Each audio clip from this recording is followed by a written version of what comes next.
Are you looking to buy a tripod?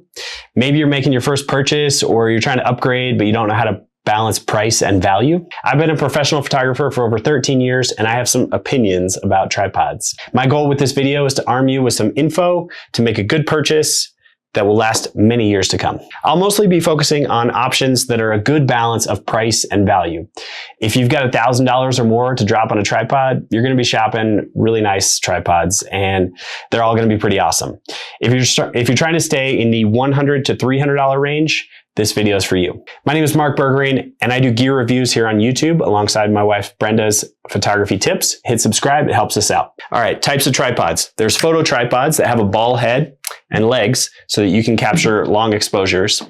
There's travel tripods that are compact and lightweight in a smaller package. There's professional level tripods like this one, higher quality, you get smoother operation, they're more durable, faster. There's flexible tripods. They're used for mounting cameras in unique places.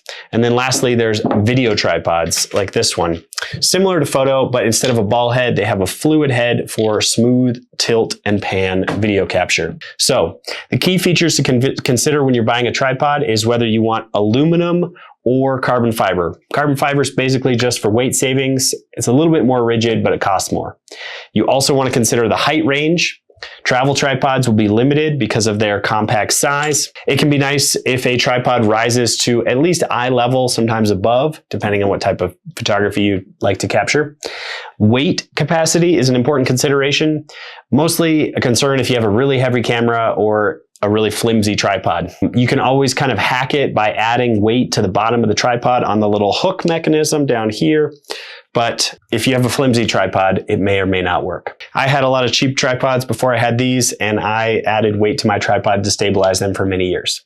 All right, so let's talk head type. So smooth ball heads are great for photography. And as I mentioned, fluid heads like this one are great for video. And lastly, geared heads like this one are great for architecture and interiors because as you turn these knobs, you can make fine-tune adjustments to get straight lines in your photos. All right, so leg mechanisms. There's twist lock and flip lock. So these are kind of a hybrid. These are a twist lock where if you twist this, it slides out. Flip locks will have a latch mechanism that opens to extend the legs. I don't have a strong preference. Whatever is smooth and easy to operate. So as long as when you open it and it locks firmly and slides back in easily, that's what you really want to consider. Another consideration is portability. So whether you want you want to balance the fact that you could have a tiny travel tripod versus a large video tripod. This is going to be easy to travel with. This is going to be much better for certain scenarios. So it's a balance between getting something you can use versus getting something that covers a more extensive use case. Next, you'll want to consider stability and vibration resistance. The bigger the tripod, the more stable and sturdy it's going to feel. So getting sharp images with a tiny little tripod like this might be difficult if you have vibrations in the ground or it's windy. Again, you can add weight, but that only goes so far depending on the sturdiness of your tripod. Next, let's talk mounting options. You want to consider what type of plates your tripod is compatible with. For photo only, I like an Arca style plate because it's compatible with my little Peak Design capture clip that goes on my backpack. For video, you're going to be using a Manfrotto plate most likely, but you can always adapt between the two. You could mount something on here that will take an Arca style plate. So see what type of tripod plate mount yours has and make sure that you have compatibility. In terms of budget considerations and price ranges, anything under $100 for a tripod is going to be pretty flimsy. At around $100, you start to get some better quality, and around $250, you'll start to get nicer tripods, carbon fiber, that have smooth operation in terms of their locks and the ball head. If you're not in a hurry to take photos, a $100 tripod is great. If you're rushing around, those pro features really start to stand out. So when it comes to value for your money, spending more will also mean that you get a higher quality product, less likely to last much longer. Resale on tripods isn't great, so it can be more costly to upgrade down the road. Normally, I'd recommend buying something used or buying what you can afford and upgrading later. But with a tripod, getting something a little nicer might be a cost savings if you're going to want something nicer later. They also last a long time, so that's something to consider. In terms of usage and compatibility, most tripods are going to be compatible with any camera.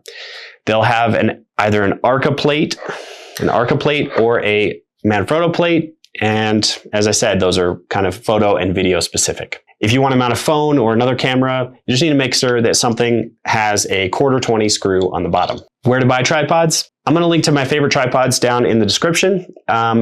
So go check those out. Or if you happen to be in a city, I recommend going and getting a little bit of tactile experience in a physical store. Camera shops tend to be kind of a dying breed these days, so it's tricky and you might have to be in a bigger city to get access to one. Most of the used gear sites online, they're going to have nicer, fancier brand name tripods that are discounted, but still relatively expensive.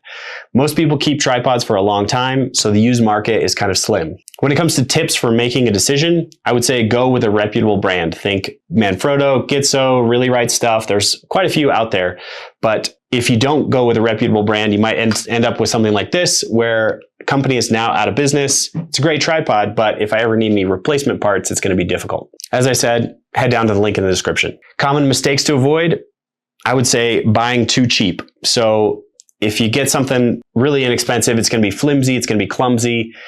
Another one is ignoring weight capacity.